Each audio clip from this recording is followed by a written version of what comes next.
Hey, welcome to the 52 Launch Podcast. This is Peter Dranko. This is Dan Gagne. And as always, you guys are fantastic. Today, we've got Sean McDonough on the podcast with us to really kind of go through his process as an inventor, entrepreneur, about bringing a product to market. And then obviously before meeting 52 Launch, but we'll talk about really what got you started, what motivated you, and, tell us your process. How did you get to where you were with your prototype? All right. So the first thing I did was I had it in my mind that I wanted to have involvement and I wanted to meet people directly. So the first thing I did was I Googled prototype development companies in Massachusetts. I didn't necessarily want to do things over the internet, be mailing things back and forth. Right. I sort of liked for me, what I was trying to do is I wanted to have a one-on-one conversation with a company that could solve all my problems. Yeah, I think most people feel that way. I mean, you want to have that physical connection or that personal relationship with someone because you want to make sure they understand, especially at that early level. Correct. Cool. Let's go back a little bit. How did you come up with the idea initially? Okay. So go back to 2012. Sitting on the couch in my living room with my oldest daughter of 3. And she asked me for the blanket that was sitting on the back of the couch because she was cold. It was middle of the winter. I keep the heat on, but there was a breeze coming in from behind us. And that sliding glass door is sitting 6 feet back. And I could feel it. So I get up, I put her under the blanket. I get up and I go around and I just feel the between the 2 jambs of the door. And I'm like, what is this? Like, I'm feeling the coldness just come right through. So Which I'm means like, the money's okay. pouring out. Yeah. Yeah. Right. All my money That's just a going dad out. So I went down first to Home Depot and I saw those insulation kits. And I'm like, I don't know, there's got to be something else because I got a grill out there that I use all winter out on the deck. I've got a dog that I let out 3 times a day so they can go to the bathroom outside. I want to use this sliding glass door. I don't want to seal it off in cellophane wrap. Yeah, seal the spring. So I went down to Walmart, started going through each section. I went to the bath section and got a little suction cup that you use in the shower to hang stuff. It's got a little hook on it. Went over to the pet department and I found a cat collar that I thought would work perfect. And then at my house, I had leftover pieces from blinds and, curtains and stuff put up, and it was an L bracket. So I went home, I put them all together, plugged the suction cup up against the glass, pulled on it with the cat collar, and then clipped it with the L bracket on the other jam. And it closed them up. It just pulled them all together and it cut out the leak. So I just want to pause there and take a moment to go back to that is the inception of a product, right? Where you find a problem and you create your own solution. And people think that it needs to be more complicated than that, and it's not. Like what you just did there, you tinkered with it until it worked. Once it worked, correct, did it solve the problem? That it did. Okay, and there is the that's the moment of what Dr. Emmett calls it, the moment of clarity, the flux capacitor when he hit his head on the toilet bowl, right? It's that Back to the Future. This is where that product was born, and you got to work. So that's incredible, and that's what every entrepreneur and inventor needs to do. Go and make it. Go and just doesn't matter how hokey it looks. Make sure that it works, right? Get that prototype to that point where it works. So that's pretty cool. Right. And then at what point did you decide this could be a business, or this could be a real product that I could actually bring to market? As soon as I did it, I knew that there was a market. I went over to my sister's house. I saw the fact that hers did the same thing. I went over to my neighbor's house. He was having the same issue, and then I'm like, everybody's got this problem. Right. So then I start doing some research online, housing, Anderson windows, how many they sell, Harvey Industries, how many sliding glass doors they sell in a year. Oh my God, there's hundreds of millions of them out there Right. in the U.S. alone. Never mind all the way across the country. Right. I mean, all the way around the world. Right. Yeah. Yeah, that's pretty cool. And look at, again, this is exactly why I have you on this call first, because, you did the research. Like 20 years ago, could you have done this research without like Google and without some of these tools? Oh, no. Yeah. So this is, again, where every entrepreneur, every inventor has this ability now to do those key things. Do I have a problem? Yes. You found the solution? Yes. Is there a market? You just answered that, right? All in the comfort of your evening spare time. Oh my God. The more I talk to people and friends and everything, they tell me more applications for it. That's exactly. I think Yeah. we had that discussion. We as well. actually, threw a few at there because it's. I didn't, I haven't gone through every application I heard, but this is a good one. So I'll share it here. I originally came up with it because of heat loss and cooling loss and saving a buck. Mm-hmm. So my friend moves over to Australia for 10 years, builds a company, sells it, he moves back. And then I'm talking to him one day and he goes, oh my God, if I had this product in Australia with me, do you know how many times I could cut down the amount of scorpions that come into my apartment through the gap in the sliding glass door? Wow. Because every day I have to pull down my sheets to check my bed so that I'm not putting my foot down and either a snake's going to bite me or a scorpion. Wow. And I'm like, well, That might be a better application.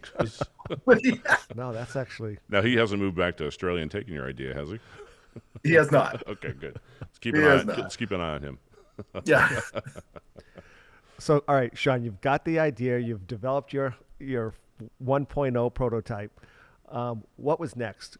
Again, you had mentioned that you looked on the internet to find someone close by. You went to visit that company. I believe they were in Rhode Island. What happened at that point?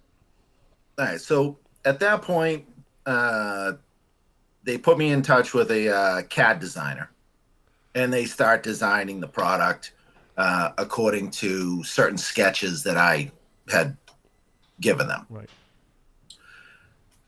Couple designs later, they put it all together and they went, okay, this is what we're thinking.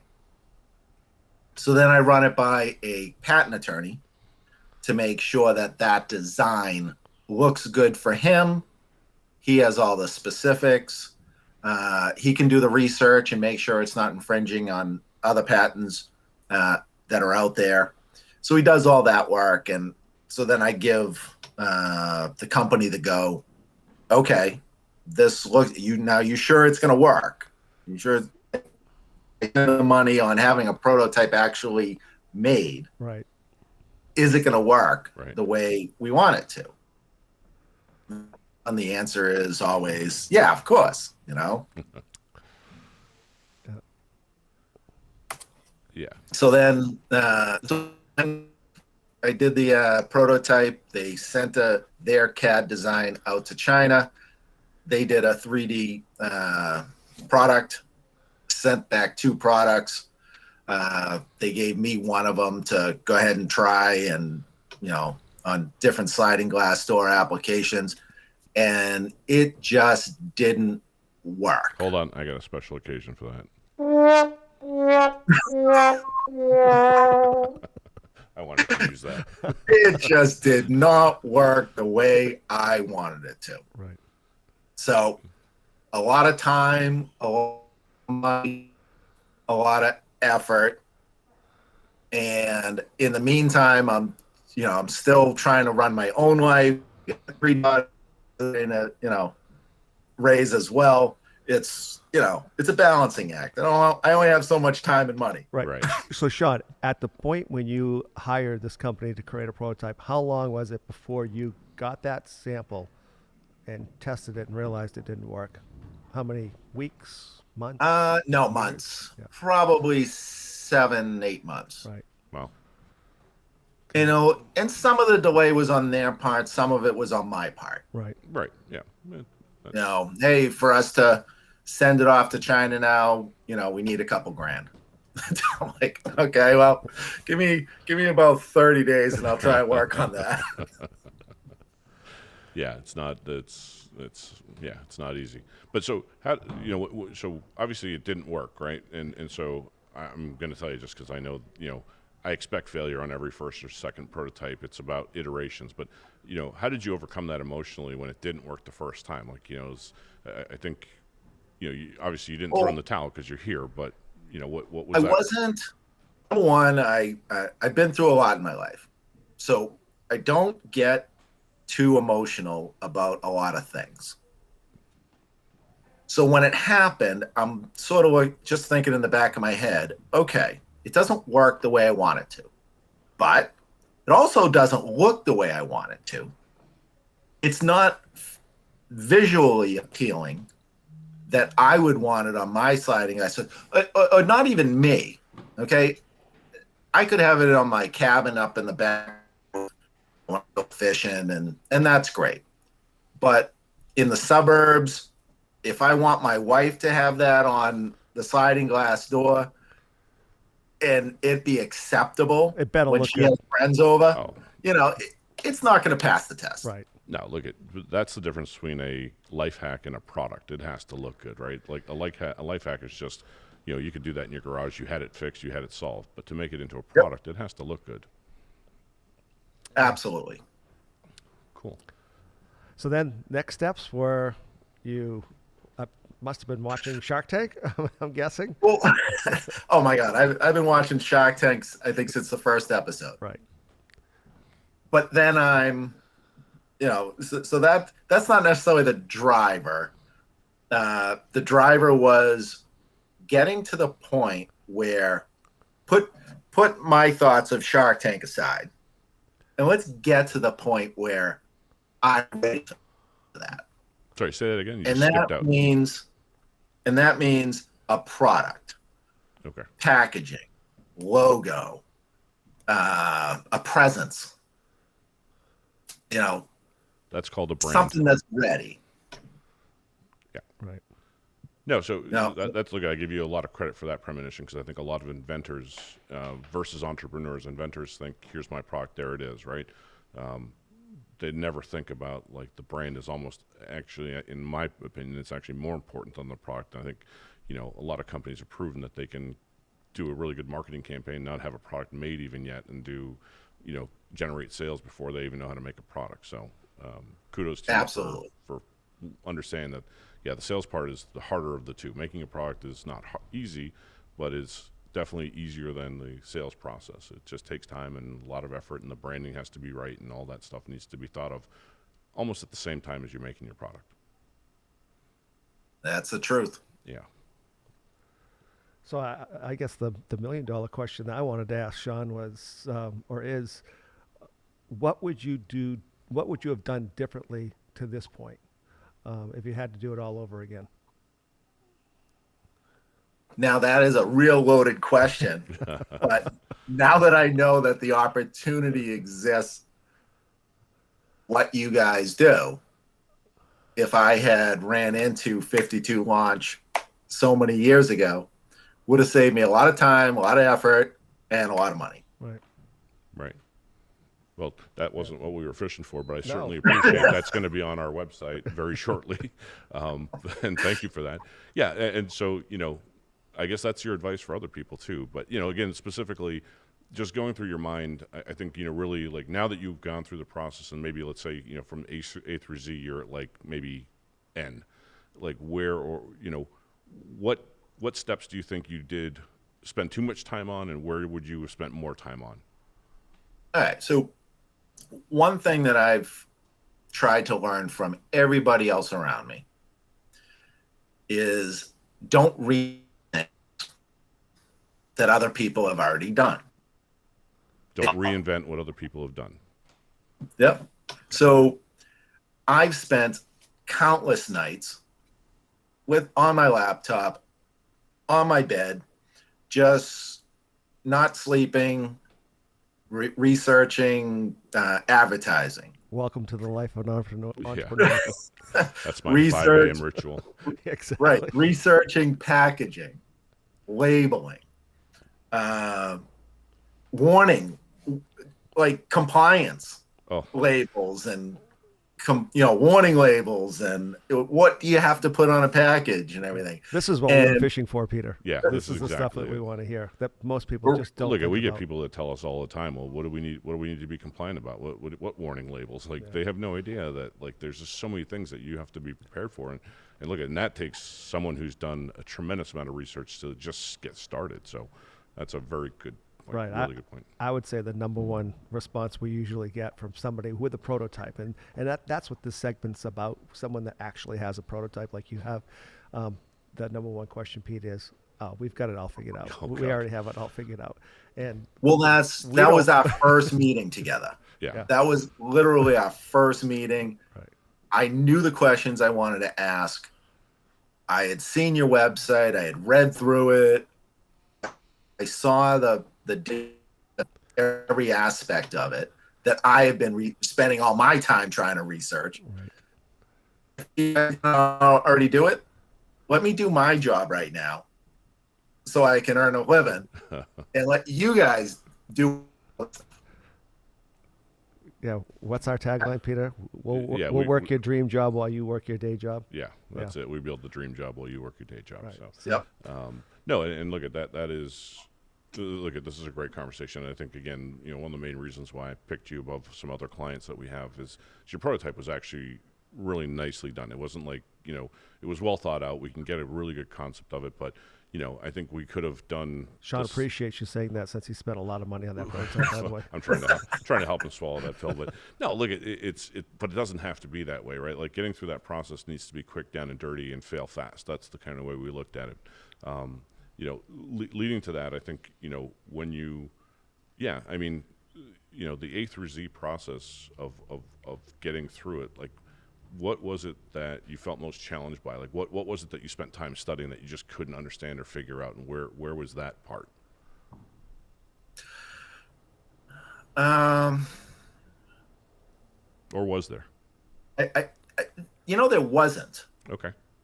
I'm very well learned in a lot of things. That's exactly what I was going to say. Yeah. He doesn't mind doing the research. But I knew that it came down to doing it. That's an issue. So let's use the product as an example. All right.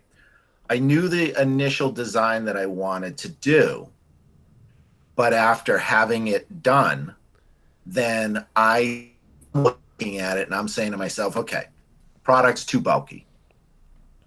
It's not clean. It's not refined. It's not something that my wife would want to put in her, living room on the side. Right. It's too bulky. It's got some physical hazards that you need to work on. So I'm looking at all that. I know prototype number one is going to have an issue. Right. And it's my job, and now you guys' job, to take care of all those issues. Exactly. Well, and look, I can speak to it. When we first started, and again, this is for the general audience to understand the difference between an engineer, a designer, and then an industrial designer.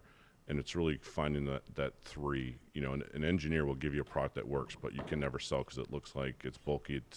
They're not concerned about sharp points. And a designer will give you something that looks amazing, but can never be physically made.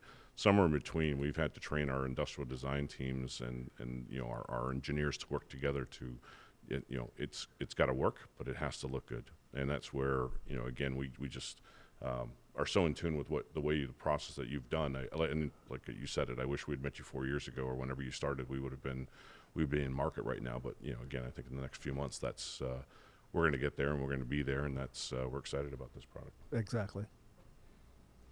Absolutely. So hey, I appreciate your time. I don't know if there's anything else you want to share. I'll give you a couple minutes for the closing moments, but other than that, I think this has been an amazing interview, and I appreciate everything that you've been able to teach us, teach the audience, and keep learning yourself. Yeah, it's literally it's about like you said, you got to take care of number one. I got to take care of my day job. Yep. I have a household to supply money to, and they do well at it. So, by all means, as long as we can get to that next step, take care of all my college obligations that are coming up for 3 daughters, wedding obligations, and put me on the path that I want to be on. That sounds like a new invention, a money machine in your backyard, or a money Something you tree. can print, just a few bills. We can't help you with that. No. Yeah. Well, look at Sean. I appreciate your time. Again, we're going to sign off at this point. I'm Peter Drankley. Thank you, guys. Gagne. And Sean McDonough. And again, look forward to having this Well, first podcast. we should shout out the name of the product. Well, I was going to save that for right now because, again, we'll use this for part of our launch, too. So you're going to have to stay tuned for the next podcast. Perfect. When we have Sean on here for the launch. Good. Sounds like a plan. Now, the one shout out I do want to give is Red 13 Studios. Do I have that right? Yeah. Red 13 Studios upstairs who helped us set up the podcast system, because without them, we would never start this. Well, we would have been next year. It just wouldn't have sounded this good. All right. Have a great day, Sean. All right. Thanks, Sean. Thank you. Bye-bye.